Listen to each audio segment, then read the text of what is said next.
These are the 50 highest-grossing films of all time. They are all American. Hollywood rules the medium. North America controls roughly 1/3 of the global movie and entertainment market.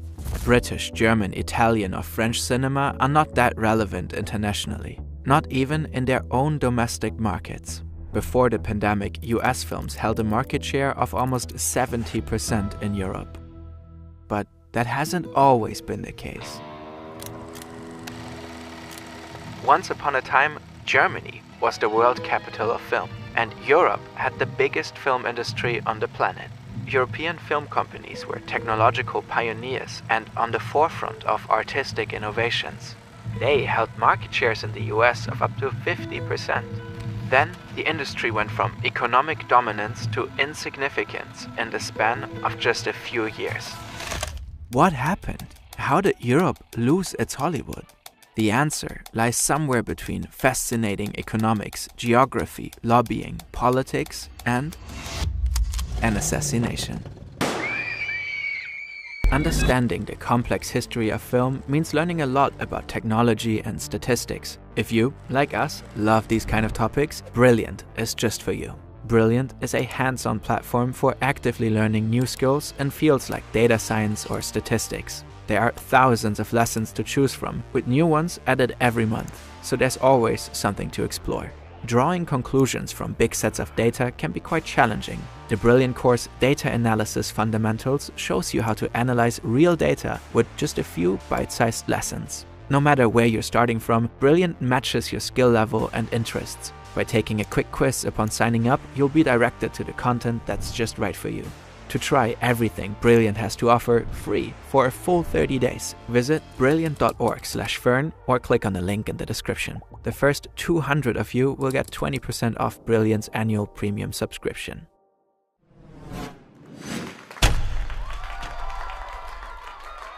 In 1897, photographer Edward Maybridge was hired to figure something out. Do horses have all 4 hooves in the air while running?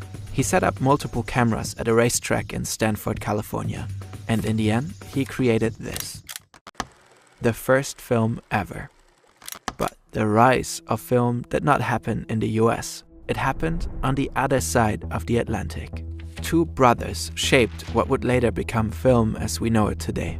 The Lumières opened the world's first commercial movie theater in 1895 in Paris. One of the first movies they showed was this 50-second recording of a train arriving at a station. According to an urban legend, people were so afraid of the train rushing towards them that they panicked and fled to the back of the theater. From here on, the international rise of cinema could not be stopped. Around 1900, film became a global phenomenon. Cinema flourished in Denmark, in the UK, and Germany, but it is 2 countries that dominated the film industry at the time: France and Italy. French film pioneered in special effects. The stage magician Georges Méliès was the first who truly started experimenting with the possibilities of film.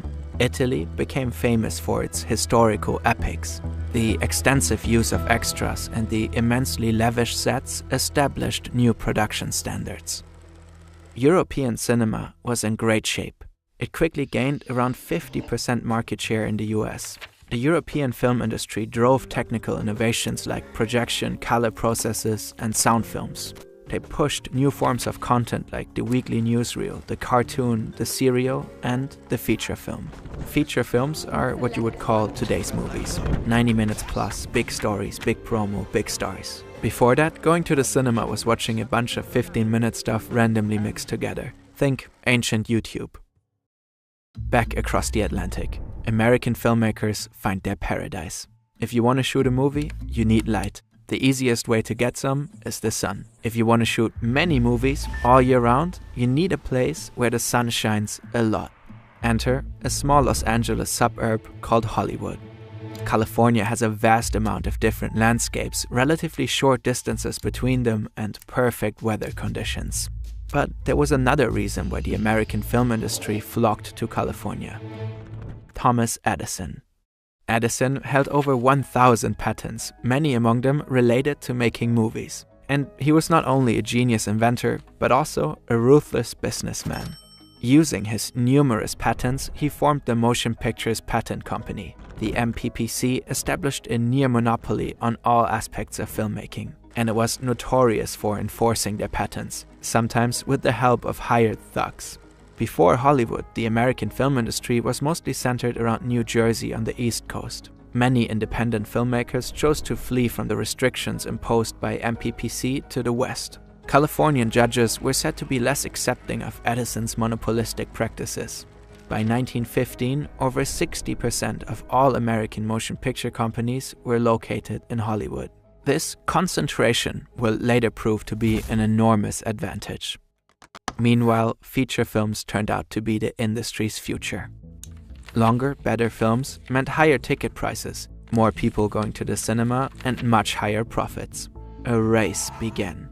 And for a while, the film industries on both continents were toe-to-toe, making more and more feature films every year. Then, something happened. It's the 28th of June 1914. A motorcade crosses through Sarajevo. It takes a wrong turn. As the cars attempt to reverse, a man steps up to the footboard of one of them, holding a gun. He shoots and kills the two passengers inside. Archduke Franz Ferdinand, heir presumptive to the Austro-Hungarian throne, and his wife, Sophie, Duchess of Hohenburg. Shit escalates, World War I happens.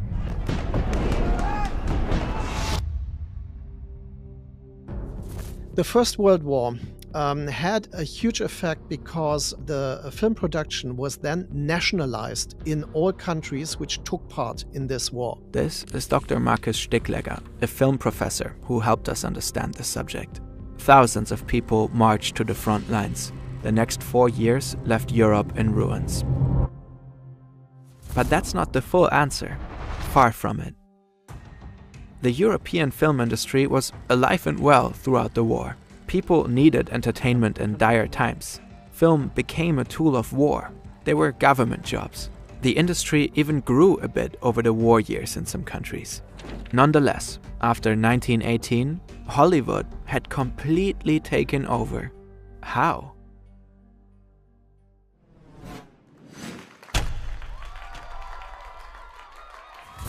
The following section is largely based on a fantastic paper by Gerben Bakker, link in the description. While war was raging in Europe, the film industry in the US completely transformed. Almost all film became feature film, and feature films started to dominate theatrical entertainment at large. Regional markets became a national one, national ones became a global one. Within the span of a few years, it became insanely expensive to make movies, and therefore very risky, since you couldn't be sure anybody would watch them. But in turn, the money you could make with a successful movie was unlike anything the entertainment world had ever seen. Film production started to be all about really big bets. Smart entrepreneurs realized the potential of film. Anything with the word motion picture in it received enormous investments. Fox spent $92,000 on film production in 1914. The studio ramped that number up to $4 million annually by 1917, a casual 40x jump with the help of wealthy New York investors. Paramount was the result of the merger of several regional distributors and a big feature film production company. With their united power, they started rolling out massive national advertising campaigns promoting their stars and features. As a result, the company doubled its annual revenue within 2 years. Paramount pioneered a new thinking. Pay directors, authors, and writers whatever is necessary to get the best material possible. The concentration of film production in a single place benefited the industry greatly, as talent could easily move around, be scouted, be hired.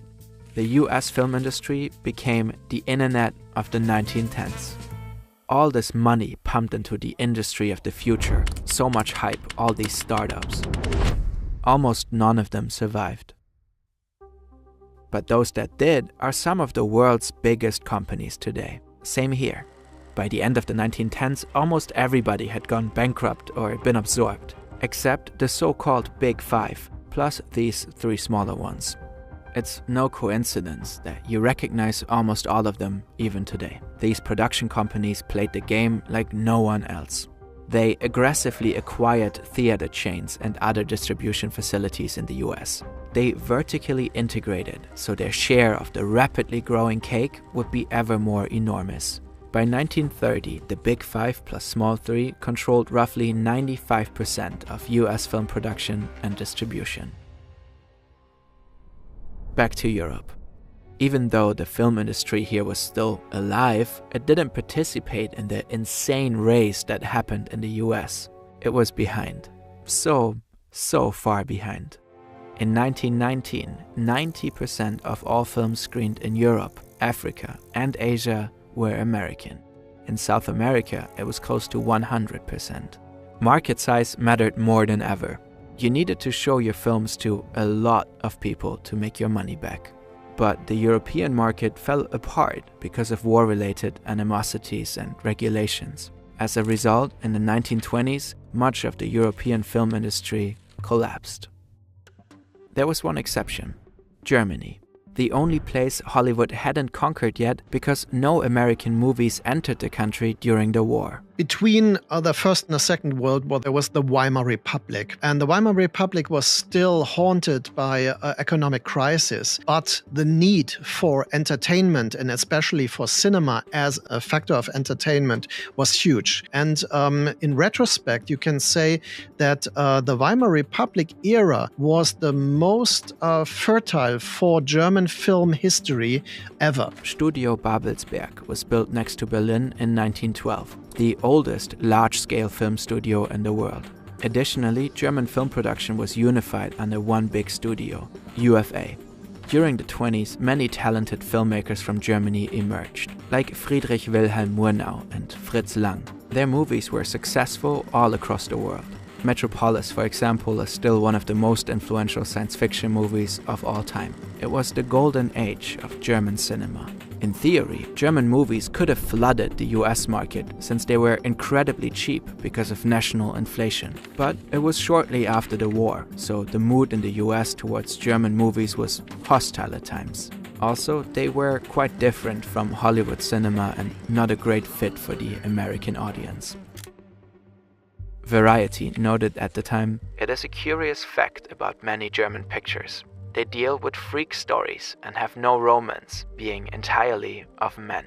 Hollywood found its classic style. German movies were often expressionist. After the war, Germany had quotas to only allow a certain amount of American movies in their market. Over time, these quotas relaxed and Hollywood seized the opportunity. The studios bought up independent theater chains and flooded the German market with their films. UFA got into serious financial trouble and got bailed out by Paramount and MGM, in exchange for distributing loads and loads of their movies. This meant that less German movies were shown, which meant less revenue, which meant decline. Hollywood effectively crippled its only serious rival. Then came this guy and sealed the deal. Over the following 12 years, every film produced under the Nazi regime needed Goebbels' personal approval for release. The industry officially prohibited Jews, leading to a significant exodus of German film artists to Hollywood.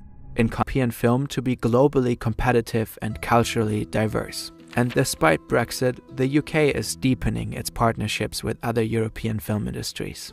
Hollywood's role and approach to filmmaking has shifted over the years. Without international co-productions, Hollywood wouldn't flourish today. So American film production is strongly dependent on co-producing internationally and even moving their facilities towards European and Eastern European countries to be able to produce on such a large scale. So American cinema is still very dominant, but like as a kind of organizing focus for a kind of global cinema which connects American productions with international companies. Asian markets are now by far the biggest in the world, and they are challenging the status quo. Today, Hollywood might seem like a force of nature, an inevitability. The US is the king of content and exercises enormous cultural influence, not least through cinema, despite the movies being a purely economic product, of course. But it is fascinating to realize how many coincidences and world events set the stage for this level of dominance. If market escalation hadn't happened during World War I, the industry might have been more balanced. For contrast, Becker argues the music industry exploded in the 50s and is much less centralized. What if Germany had been less weak economically in the late 20s? What if Cinecittà hadn't crumbled, etc., etc.? Of course, all of this is pure speculation. In the end, we just wish we could have been there, at the birth of a medium we love so much.